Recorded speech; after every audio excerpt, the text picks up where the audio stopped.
যখন এনসিপির লোকজন গোপালগঞ্জে যায় মিটিং করতে, তো সেখানে গণ্ডগোল হবে এটাই কিন্তু মানুষের সাধারণ একটা ধারণা। কারণ তারা যাওয়ার আগের থেকে আমাকে বিভিন্ন জন সকাল থেকে ফোন করছিলেন যে ওখানে কী হচ্ছে, গোপালগঞ্জে কী হচ্ছে। শেষ পর্যন্ত কী হয়েছে, শেষ পর্যন্ত গোপালগঞ্জে এনসিপি সেই সমাবেশকে কেন্দ্র করে সংঘর্ষ হয়েছে, হামলা হয়েছে, 3 জন লোক মারা গেছে।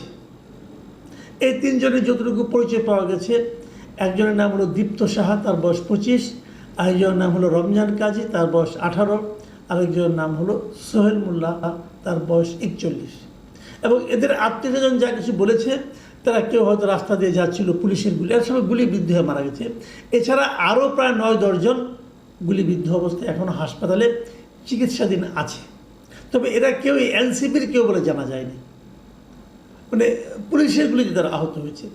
এখন এই ঘটনাটাকে আপনারা কীভাবে বিশ্লেষণ করবেন, কীভাবে মূল্যায়ন করবেন, এইগুলো নিয়ে কিন্তু আলোচনা হতে পারে। তার আগে আমি বরং এই ঘটনার প্রেক্ষিতে এরই মধ্যে সরকার কিংবা প্রধান বিরোধী দল বিএনপি কিংবা জামায়াতে ইসলাম তাদের প্রতিক্রিয়াটা একটু ছোট করে দেখে নিতে চাই।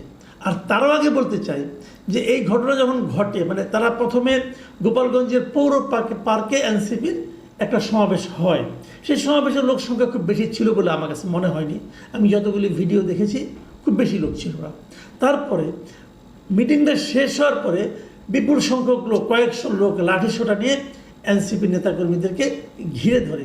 এ সময় পুলিশ এবং সেনাবাহিনীর লোকজন দিয়ে সাউন্ড গ্রেনেড, ফাঁকা গুলি এগুলি ছুড়ে তাদেরকে উদ্ধার করে এবং তারা সেনাবাহিনীর সাজোয়া গাড়িতে করে এনসিপির নেতারা গোপালগঞ্জ ত্যাগ করেন।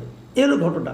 এর মধ্যে পুলিশের সঙ্গে ভূমিকা, পুলিশের সঙ্গে গোলাগুলি, পুলিশ অথবা সেনাবাহিনী, তাহলে এই লোকগুলি গুলিবিদ্ধ হয়ে মরলো কেন? আরও যে 9-10 জন গুলিবিদ্ধ হলো, তারাও তো পুলিশ অথবা সেনাবাহিনীগুলিতে গুলিবিদ্ধ হয়েছে। তো গোলাগুলি হয়েছে, অনেক কিছু। যদিও এনসিপির মুখ্য সমন্বয়ক নাসিরউদ্দিন পাটোয়ারি সাংবাদিকদের কাছে অভিযোগ জানিয়েছে এ সময় পুলিশ ও সেনাবাহিনী নাকি নিষ্ক্রিয় ভূমিকা পালন করেছে। তো পুলিশ এবং সেনাবাহিনী যদি নিষ্ক্রিয় ভূমিকা পালন করে, তো লোকগুলি মরলো কেন অথবা লোকগুলি আহত হলো কেন, বুঝতে পারলাম না। কিছু যে একটা ঘটবে সেটা কিন্তু আমরা সকালের দিকে টের পেয়েছিলাম। কারণ সদর উপজেলার কাংসুরে এই ধরনের একটা ঘটনা, ওখানে পুলিশের একটা গাড়িতে ভাঙচুর করা হয়েছে, আগুন দেওয়া হয়েছে। তারপর উপজেলার নির্বাহী কর্মকর্তার গাড়িতেও ভাঙচুরের ঘটনা, হামলার ঘটনা ঘটেছে কিন্তু সকালেই। তারপরে এই মিটিংটা আমি বুঝলাম না প্রশাসন কেন করতে দিল, দরকার তো কোনো ছিল না। মিটিংয়েরও তেমন কিছু হয়নি, এটা তো অন্যভাবে হতে পারত। কিন্তু মারামারি ঘটাতে হবে, ভাঙচুর করতে হবে, লোকজন মরতে হবে। প্রশাসন যখন কোনো মিটিংয়ে 144 জারি করে, নানা রকম পরিস্থিতি বিবেচনা করে, প্রশাসন কি জানতো না এখানে যে এরকম একটা ঘটনা ঘটতে পারে? জানা উচিত ছিল। আমি প্রশাসনের ভূমিকার কিন্তু সমালোচনা করা প্রয়োজন বলে মনে করি। আসুন আমরা দেখি মির্জা ফখরুল ইসলাম আলমগীর কী বলেছেন। মির্জা ফখরুল ইসলাম আলমগীর এনসিপির কর্মসূচিকে হামলাটাকে ন্যাক্কারজনক বলেছেন এবং হামলাকারীদের দ্রুত গ্রেপ্তারের জন্য আহ্বান জানিয়েছেন। তিনি বলেছেন, আমি যদি ওনার কথাটা পড়ে শোনাই তাহলে উনি কী বলেছেন। উনি বলেছেন, ছাত্র জনতার আন্দোলনে আওয়ামী স্বৈরাচারী শাসক গোষ্ঠীর পতনের পর দুষ্কৃতিকারীরা আবারও দেশের অস্থিতিশীল পরিস্থিতি সৃষ্টিসহ নৈরাজ্যের মাধ্যমে ফয়দা হাসিলের অপতৎপরতায় লিপ্ত হয়েছে। দেখুন, উনি বলেছেন যে এই যে নৈরাজ্য সৃষ্টি, এর মাধ্যমে এই দুষ্কৃতিকারী গোষ্ঠী ফয়দা হাসিলের অপতৎপরতায় লিপ্ত হয়েছে। এটা কিন্তু হতে পারে, কারণ আমি এর মধ্যে দেখেছি এই হামলা এবং পুলিশের গুলিতে আহত নিহত হওয়ার ঘটনাকে কেন্দ্র করে আওয়ামী লীগের কিছু আপনার অডিও কিন্তু সোশ্যাল মিডিয়ায় আমি দেখেছি। আওয়ামী লীগের যে সভাপতি সাদ্দাম হোসেন, তার একটা অডিও আমি দেখেছি, সে অনেক রকম উত্তেজনাকর বক্তব্য কিন্তু দিচ্ছেন। এটা একটা উত্তেজনাকর ব্যাপার হতে পারে, এটাকে নিয়ে কেউ ফয়দা লুটতে পারে।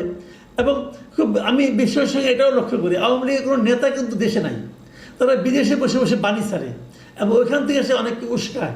এবং উস্কানোর পর যখন ঘটনাগুলি ঘটে, তখন আওয়ামী লীগের যারা দেশে থাকে তারাই কিন্তু বিপদগ্রস্ত হয়। যাই হোক, এটা তাদের ব্যাপার, তারা এরকম করেও আরাম পায় আর এরকম মেনেও আরাম পায়, এটা নিয়ে আমি কিছু বলতে চাই না। জামায়াতের আমির একটা ফেসবুকে পোস্ট দিয়েছেন এবং সেখানে উনি লিখেছেন, গোপালগঞ্জ তো বাংলাদেশেরই অংশ।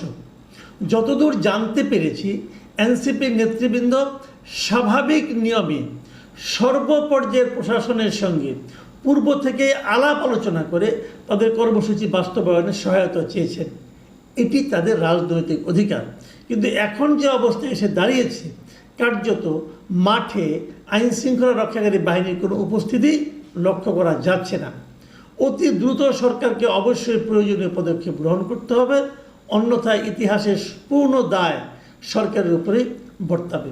এখানে সরকারকে কিন্তু দায়ী করা হচ্ছে এবং সরকার তারপরে কী করবে এটাও দেখার বিষয়। দেখুন, সরকার একটা ব্যবস্থা নিয়েছে। তারা আজকে মানে বুধবার রাত 8টা থেকে সেখানে কারফিউ জারি করেছে গোপালগঞ্জে। এই কারফিউ চলবে আগামীকাল সন্ধ্যা 6টা পর্যন্ত। কেন এই মুহূর্তে কারফিউর কী দরকার ছিল? হয়তো তার এনসিপির কেউ নাই। তার মানে এই কারফিউ জারি করা হয়েছে মূলত, আমার যেটা ধারণা, যে অপরাধীদেরকে ধরার জন্য। যদি এটা হয় ভালো, আমি এটা নিয়ে কিছু বলতে চাই না। কিন্তু প্রশ্ন হলো, এটা আজকে সন্ধ্যায় প্রেস উইং জানিয়েছে এবং তারা আরও জানিয়েছে এটার জন্য পুলিশ কন্ট্রোল রুম থেকে সব কিছু নাকি মনিটরিং করা হচ্ছে।